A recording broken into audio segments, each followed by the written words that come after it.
America ও রুশ প্রেসিডেন্টের ফোনালাপে অনেক প্রশ্ন অমীমাংসিত রয়ে গেছে, মন্তব্য ইইউ এর পররাষ্ট্রনীতি বিষয়ক প্রধান কায়া ক্লাসের। আমেরিকা জার্মানির কৌশলগত বন্ধনই নেটো শক্তির মূল ভিত্তি, জানালেন চ্যান্সেলর ফ্রেডরিক মার্জ। আলোচনার টেবিলে বসার আহ্বান ইরানকে। স্টকহোমে সুইডেন ও আমেরিকার যৌথ সামরিক মহড়া, অংশ নেবে 13টি দেশের 18,000 সেনা। চেচেন নির্বাচনে রমজান কাদিরভকে সমর্থন জানিয়েছেন রুশ প্রেসিডেন্ট ভ্লাদিমির পুতিন। রাশিয়া 81তম বার্ষিক উদযাপনে বিজয় দিবসের মহড়া, ইউক্রেনিয়ান হামলার আশঙ্কায় প্রদর্শনীতে নেই সমরাস্ত্র। ইউরোপের হালনাগাদ ও বৈচিত্র্যময় খবরাখবর আপনাদের সামনে এক নজরে তুলে ধরছি আমি তাসমিয়া রূপা।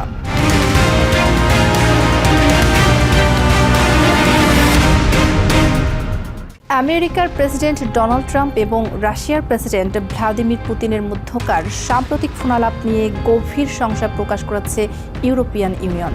ইইউ এর পররাষ্ট্রনীতি বিষয়ক প্রধান কায়া কালাস জানিয়েছেন, ইউক্রেন যুদ্ধ ও আঞ্চলিক স্থিতিশীলতা নিয়ে এই দুই নেতার আলোচনায় অনেক গুরুত্বপূর্ণ প্রশ্নের উত্তর পাওয়া যায়নি। বৃহস্পতিবার এস্তোনিয়ায় নর্ডিক বাল্টিক দেশগুলোর পররাষ্ট্রমন্ত্রীদের বৈঠকে তিনি আরও সতর্ক করেন, হরমুজ প্রণালীর সংকটের সুযোগ নিয়ে রাশিয়া লাভবান হচ্ছে এবং এতে ইউরোপের নিরাপত্তা হুমকির মুখে পড়ছে। এস্তোনিয়ার সারেমা দ্বীপে নর্ডিক ও বাল্টিক দেশগুলোর পররাষ্ট্রমন্ত্রীরা যখন আঞ্চলিক নিরাপত্তা নিয়ে বৈঠকে বসেছেন, তখন সবার নজরে ছিল ওয়াশিংটন ও ক্রেমলিনের সাম্প্রতিক যোগাযোগের ওপর। বুধবার ইউক্রেন যুদ্ধবিরতি নিয়ে ডোনাল্ড ট্রাম্প ও ভ্লাদিমির পুতিনের আলোচনার পর বৃহস্পতিবার মুখ খুললেন ইউরোপিয়ান ইউনিয়নের পররাষ্ট্রনীতি প্রধান কায়া কালাস। তিনি মনে করেন, রাশিয়ার সাথে এই ধরনের সংলাপ কোনো স্পষ্ট সমাধান দিতে ব্যর্থ হচ্ছে। When we see these calls between President Trump and President Putin, then always, there are a lot of questions unanswered, considering that Russia is openly praising the heroic battle that Iran is having against America. Kalash স্পষ্টভাবে জানিয়েছেন, Hormuz প্রণালীর সংকটের কারণে বিশ্ব অর্থনীতি যখন টালমাটাল, তখন তেলের বাড়তি দাম থেকে লাভবান হচ্ছে রাশিয়া। এমনকি এই সংকটের অজুহাতে নর্ডিক ও বাল্টিক দেশগুলোতে আমেরিকার অস্ত্র সরবরাহে বিলম্ব ঘটছে বলেও উদ্বেগ প্রকাশ করেন তিনি। Russia is gaining fresh revenue from higher oil prices, and US weapon deliveries to Nordic and Baltic countries face delays.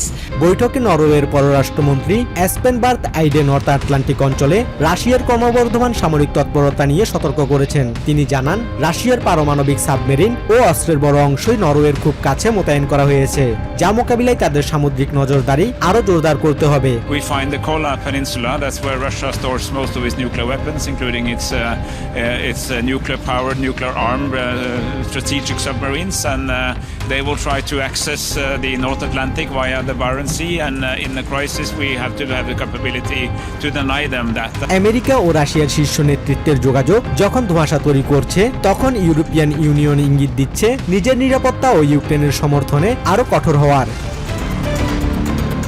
Basudebnath, TVN 24 news desk. জার্মানির চ্যান্সেলর ফ্রেডরিক মার্জ ওয়াশিংটনের সাথে কৌশলগত সম্পর্ক বজায় রাখার উপর গুরুত্ব আরোপ করেছেন।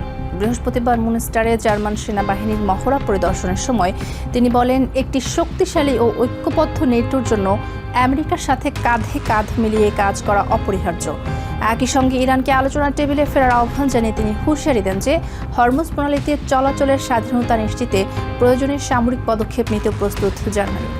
প্রেসিডেন্ট ডোনাল্ড ট্রাম্প যখন জার্মানিতে আমেরিকান সেনা কমানোর ইঙ্গিত দিচ্ছেন, ঠিক তখনই চ্যান্সেলর মার্জের এই বক্তব্য অত্যন্ত তাৎপর্যপূর্ণ। জার্মানির মুনস্টারে বৃহস্পতিবার সেনাবাহিনীর বিশেষ প্রশিক্ষণ কেন্দ্র পরিদর্শনে গিয়ে ট্রান্স আটলান্টিক অংশীদারিত্বের প্রতি দৃঢ় অঙ্গীকার পুনর্ব্যক্ত করেছেন chancellor Friedrich Merz. President Donald Trump জার্মানিতে মোতায়েন থাকা 36,000-এর বেশি আমেরিকান সেনা কমানোর পরিকল্পনার কথা জানানোর কয়েক ঘন্টার মাথায় এই সফর করলেন চ্যান্সেলর। তিনি স্পষ্টভাবে জানিয়েছেন, জার্মানির প্রতিরক্ষা ও নেটোর শক্তির মূল ভিত্তি হল আমেরিকার সাথে এই বিশেষ বন্ধন।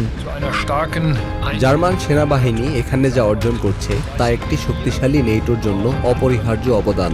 আমরা এখানে আমেরিকা ও আমাদের মিত্রদের সাথে কাঁধে কাঁধ মিলিয়ে কাজ করছি। এই ট্রান্স আটলান্টিক অংশীদারিত্ব আমাদের হৃদয়ের খুব কাছের এবং ব্যক্তিগতভাবে আমার কাছেও এটি অত্যন্ত গুরুত্বপূর্ণ।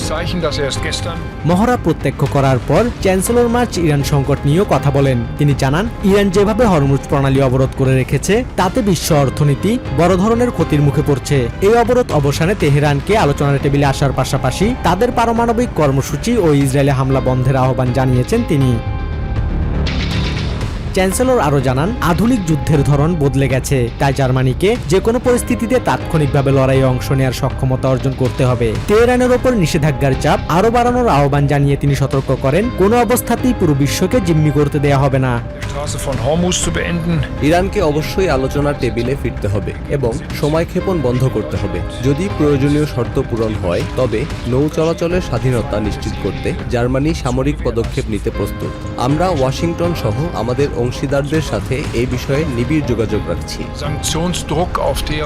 চ্যান্সেলর মার্জের এই সফর ও বক্তব্য একদিকে যেমন অভ্যন্তরীণ প্রতিরক্ষা ব্যবস্থাকে চাঙ্গা করবে, অন্যদিকে ইঙ্গিত দিচ্ছে বৈশ্বিক ভূরাজনীতিতে জার্মানির সক্রিয় অবস্থানের। Basudebnath, TVN24 news desk. সুইডেনে চলমান অরোরা 26 সামরিক মহড়ায় অংশ নিয়েছে আমেরিকার নিউ ইয়র্ক ন্যাশনাল গার্ড। বৃহস্পতিবার রাজধানী স্টকহোমের কাছে কোঙ্গানজেনে এই প্রশিক্ষণ অনুষ্ঠিত হয়। সুইডিশ ফার্স্ট ইনফ্যান্ট্রি ব্রিগেডের 1,500 সেনার সাথে নিউ ইয়র্ক ন্যাশনাল গার্ডের প্রায় 80 জন সদস্য এতে যোগ দেন। বন জঙ্গলে শত্রুর অবস্থান শনাক্তকরণ এবং কৌশলগত সক্ষমতা বৃদ্ধি ছিল এই মহড়ার মূল লক্ষ্য। 13টি দেশের 18,000 সেনার অংশগ্রহণে আয়োজিত এই বিশাল মহড়া চলবে 13 মে পর্যন্ত।